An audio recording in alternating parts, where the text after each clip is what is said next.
This is on Villa Drive, on Waco Drive, by the bowling alley. These cars are underwater and a massive, slow-moving weather system has triggered a severe flash flooding emergency across large swaths of central, south, and southeast Texas. Widespread atmospheric volatility, fueled by a stagnant frontal boundary interacting with rich tropical moisture remnants, has resulted in historic single-day downpours. The National Weather Service, NWS, has issued an extensive flood watch stretching through Tuesday evening and Wednesday morning for major metropolitan areas along the Interstate 35 corridor, deep into South Texas, and stretching east toward the Gulf Coast. Severe downpours dumping between 2 to 4 inches of rain per hour have initiated swift water rescues, shut down transcontinental interstate lanes, and submerged residential communities. The primary mechanism behind this relentless deluge is a stationary frontal boundary draped tightly across the southern United States. This boundary is continuously trapping and squeezing out an extraordinary plume of deep tropical moisture moving directly from the Gulf of Mexico. Compounding this atmospheric gridlock are the atmospheric remnants of Pacific Storm Christina. The remnant low crossed over Mexico and has pushed directly into Texas, operating like an unregulated atmospheric pipeline. Because vertical wind shear remains relatively weak, these severe storm cells lack the forward speed to clear out of the area.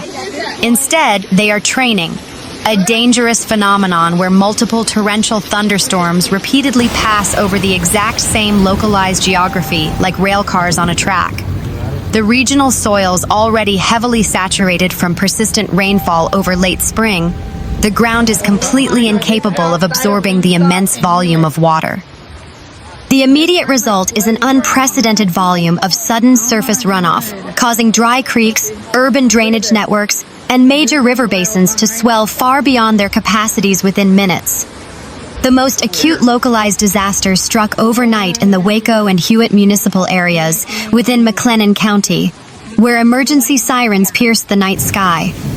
Total localized accumulation quickly spiked between 3 to 5 inches within an extraordinarily narrow time frame, blinding drivers and trapping commuters.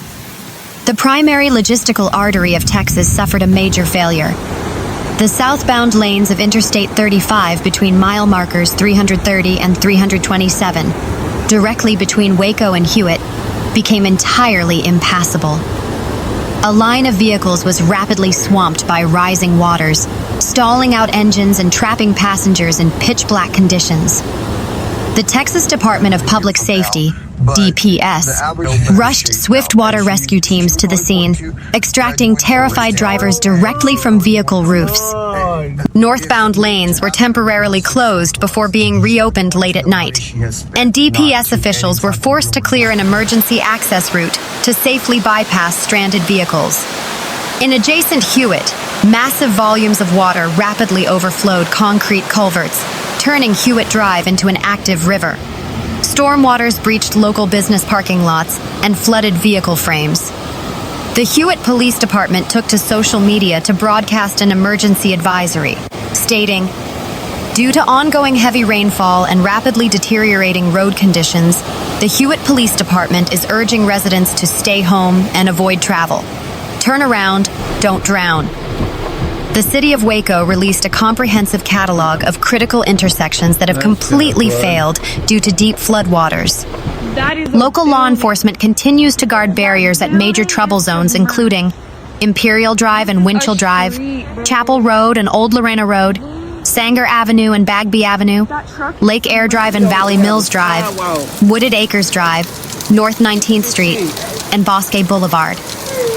Flash flood warning was enacted for the entire San Antonio metropolitan area directly during the hazardous morning commute window. The slow-moving band of intense thunderstorms moved south from the hill country, unleashing blinding rain and treacherous travel disruptions across Bayard County.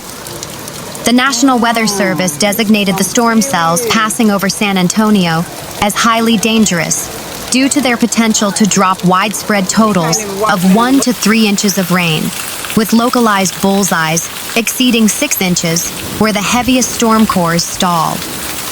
This has caused rapid street flooding, turning notorious low-water crossings into lethal choke points.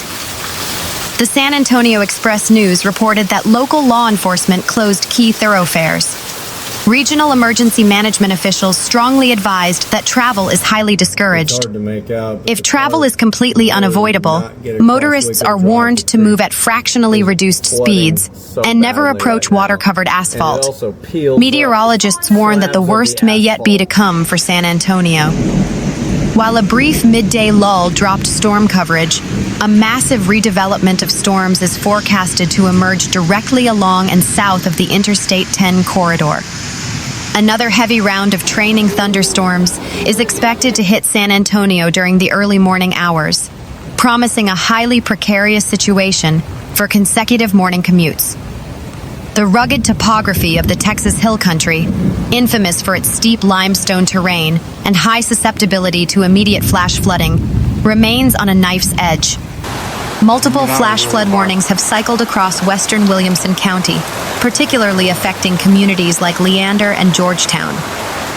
The NWS Austin San Antonio office initiated Emergency Alert System, EAS, activations for southwestern and northwestern Williamson County, alongside east central Burnett County. Doppler radar indicated that early storm cells quickly unloaded 1 to 2 inches of rain within minutes, with secondary storm bands threatening additional torrential drop-offs. Local emergency websites like atexfloods.com and drivetexas.org experienced surges in user traffic as citizens tracked real-time bridge overtopping events. In nearby Llano County, persistent holiday weekend rainfall has thoroughly saturated the soil. Runoff has transformed minor rural creeks into charging torrents, overtopping low-water bridges and stranding residents in isolated rural homesteads. Local officials have continuously extended the flood watch, as the persistent weather pattern shows no signs of moving. Central and South Texas handle immediate emergency responses. Southeast Texas and the Houston metropolitan area are bracing for what could be a prolonged historic flooding disaster. The Weather Prediction Center has taken the rare step of placing the Houston region under a level 3/4 moderate risk for excessive rainfall for 4 consecutive days, spanning Monday through Thursday. This multi-day designation indicates a high probability of significant, widespread flash flood events occurring daily. A widespread 4 to 6 inches of rain is locked into the baseline forecast for Southeast Texas through Thursday. However, meteorologists have openly presented a worst-case scenario. Depending on how a developing low-pressure system interacts with the warm waters of the northwestern Gulf of Mexico, 5-day rainfall totals across Houston and surrounding coastal communities could easily eclipse 10 inches. Emergency managers are urging citizens to utilize this brief preparation window to secure properties, map evacuation routes, and stockpile essential supplies. Governor Greg Abbott has coordinated directly with the Texas Division of Emergency Management, TDEM, to ensure that search and rescue teams, high water rescue vehicles, and air assets are pre-positioned across the state's highest risk zones. Texas emergency management officials are explicitly reinforcing the turnaround, don't drown protocol. Statistics consistently demonstrate that the vast majority of flash flood fatalities occur when individuals misjudge the depth of moving water and attempt to drive through submerged roads. It takes a mere 6 inches of fast-moving water to knock an adult off their feet, and just 12 inches of rushing water to buoyantly carry away a small sedan or passenger car.